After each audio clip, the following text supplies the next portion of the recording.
चलिए न्यूक्लिक अम्ल के बारे में समझते हैं, जो कि संभवतः जीवन के लिए सर्वाधिक महत्वपूर्ण जैव अणु हैं।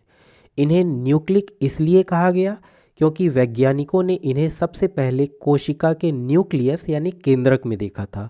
और एसिड या अम्ल इसलिए कहा गया क्योंकि इनमें कुछ अम्लीय गुण होते हैं। यानी हम कह सकते हैं कि न्यूक्लिक एसिड या न्यूक्लिक अम्ल कोशिका के न्यूक्लियस या केंद्रक में पाए जाने वाले अम्लीय पदार्थ होते हैं। अब ये न्यूक्लिक एसिड दो प्रकार के होते हैं, जिनके नाम हैं डीऑक्सी राइबो न्यूक्लिक एसिड या डीएनए और राइबो न्यूक्लिक एसिड या आरएनए। और इनमें से डीएनए हमारे लिए सर्वाधिक महत्वपूर्ण है, क्योंकि जैसा कि आप संभवतः जानते होंगे कि यह सभी प्राणियों में आनुवंशिक जानकारी को संग्रहित करता है और एक पीढ़ी से दूसरी पीढ़ी तक पहुंचाता है। जटिल कार्बोहाइड्रेट और प्रोटीन की तरह डीएनए भी मैक्रोमोलिक्यूल्स या वृहत अणु होते हैं, जिसका अर्थ है कि ये लाखों परमाणुओं से मिलकर बने काफ़ी बड़े अणु होते हैं।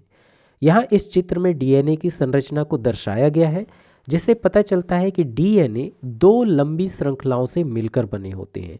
आप यहाँ पे इन श्रृंखलाओं को देख सकते हैं।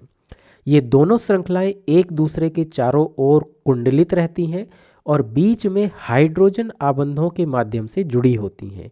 इसलिए इसे डबल हेलिक्स संरचना या द्विकुंडलिनी संरचना कहा जाता है।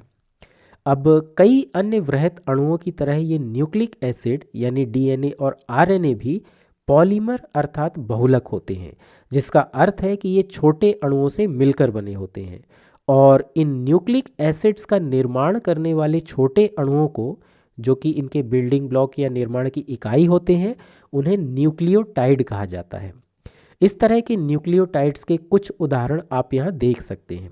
जैसे यह डीऑक्सी एडेनोसिन मोनोफॉस्फेट है, जो कि डीएनए का निर्माण करने वाला न्यूक्लियोटाइड है। यहाँ आप इसके विभिन्न भागों को देख सकते हैं। जैसे यह वाला भाग फॉस्फेट समूह है, जो इस न्यूक्लियोटाइड को अम्लीय गुण प्रदान करता है। इसी तरह यह वाला भाग 5 कार्बन वाली शर्करा है, जो कि यहाँ राइबोज है। और यह वाला भाग नाइट्रोजनी क्षार है, जो कि इसे क्षारीय गुण प्रदान करता है। ध्यान रखें कि यहाँ नीले रंग से नाइट्रोजन परमाणुओं को, ग्रे रंग से कार्बन परमाणुओं को, लाल रंग से ऑक्सीजन परमाणुओं को और श्वेत रंग से हाइड्रोजन परमाणुओं को दर्शाया गया है।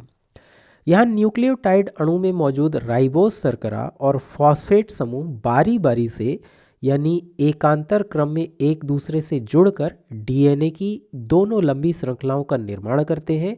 और नाइट्रोजनी क्षार, जो कि 4 प्रकार के होते हैं, जिनके नाम एडेनिन, थाइमीन, गुआनिन और साइटोसिन है, ये नाइट्रोजनी क्षार आपस में हाइड्रोजन आबंधों के माध्यम से जुड़ते हैं और डीएनए की दोनों श्रृंखलाओं को जोड़ने का काम करते हैं। और इस प्रकार ये इसकी डबल हेलिक्स संरचना को स्थायित्व प्रदान करते हैं। लेकिन डीएनए में आनुवंशिक जानकारी कैसे संग्रहित होती है? तो यह काम मूल रूप से नाइट्रोजनी क्षारों के विशिष्ट अनुक्रमों के रूप में होता है। कैसे? वास्तव में डीएनए में एडेनिन हमेशा थाइमीन से और गुआनिन हमेशा साइटोसिन से जुड़ता है। यानी डीएनए की दोनों श्रृंखलाओं में एडेनिन और थाइमीन एक दूसरे के पूरक होते हैं। यदि एक श्रृंखला में एडेनिन है तो उसका पूरक दूसरी श्रृंखला में थाइमीन होगा। और इसी तरह गुआनिन और साइटोसिन भी एक दूसरे के पूरक होते हैं। और अपनी इस पूरकता के कारण जब ये क्षार हाइड्रोजन आबंधों के माध्यम से आपस में जुड़ते हैं और डीएनए की दोनों श्रृंखलाओं को बांधने का काम करते हैं, तब डीएनए की संपूर्ण डबल हेलिक्स संरचना में इन नाइट्रोजनी क्षारों के हजारों विशिष्ट अनुक्रमों का निर्माण होता है। और इनमें से प्रत्येक अनुक्रम एक आनुवंशिक कोड या एक आनुवंशिक जानकारी के रूप में कार्य करता है। इस प्रकार डीएनए में आनुवंशिक जानकारी नाइट्रोजनी क्षारों के विशिष्ट अनुक्रमों के रूप में संग्रहित होती है। और डीएनए की डबल हेलिक्स संरचना इस जानकारी को सटीकता और सुरक्षा प्रदान करती है। डीएनए में आनुवंशिक जानकारी के संग्रह के बारे में और अधिक विस्तार से हम किसी अन्य वीडियो में समझेंगे, लेकिन इस वीडियो के संदर्भ में बस यह समझ लीजिए कि न्यूक्लिक एसिड्स यानी डीएनए और आरएनए के लिए मोनोमर या एकलक एक न्यूक्लियोटाइड होता है। लेकिन ध्यान रहे कि यह डीऑक्सी एडेनोसिन मोनोफॉस्फेट ऐसा एकमात्र मोनोमर नहीं है जो न्यूक्लिक एसिड का निर्माण करता है, क्योंकि यदि हम आरएनए की बात करें तो इसके लिए मोनोमर अणु यह एडिनोसिन मोनोफॉस्फेट होता है। ना कि डीऑक्सी एडिनोसिन मोनोफॉस्फेट। और आप इन दोनों अणुओं की संरचना में अंतर को स्पष्ट रूप से देख सकते हैं। जैसे इस एडेनोसिन मोनोफॉस्फेट में यहाँ एक ऑक्सीजन जुड़ी हुई है, लेकिन डीऑक्सी एडेनोसिन मोनोफॉस्फेट में 5 कार्बन वाले शर्करा अणु में यहाँ ऑक्सीजन नहीं है। यही कारण है कि इसे डीऑक्सी एडेनोसिन मोनोफॉस्फेट कहा जाता है और यह मोनोमर जिस न्यूक्लिक एसिड का निर्माण करता है उसे डीऑक्सी राइबो न्यूक्लिक एसिड या डीएनए कहा जाता है। अब एक प्रश्न जो आप यहाँ पूछ सकते हैं वह यह है कि यदि डीएनए अणु का यह भाग जो कि नाइट्रोजनी क्षार है, यह क्षारीय गुण दर्शाता है, तो फिर इस अणु को अम्ल क्यों माना जाता है?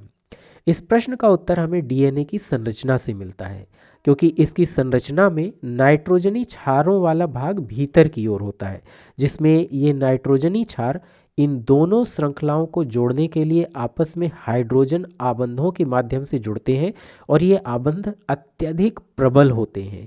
इसलिए डीएनए अणु का यह भाग क्रियाशील नहीं होता है। इसके विपरीत फॉस्फेट समूह वाला भाग जिसमें अम्लीय गुण होते हैं, यह डीएनए में बाहर की ओर होता है और बंधा ना होने के कारण क्रियाशील होता है और इसलिए यह डीएनए अणु को भी अम्लीय विशेषताएं प्रदान कर देता है। यही कारण है कि डीएनए अणु को एक अम्ल माना जाता है।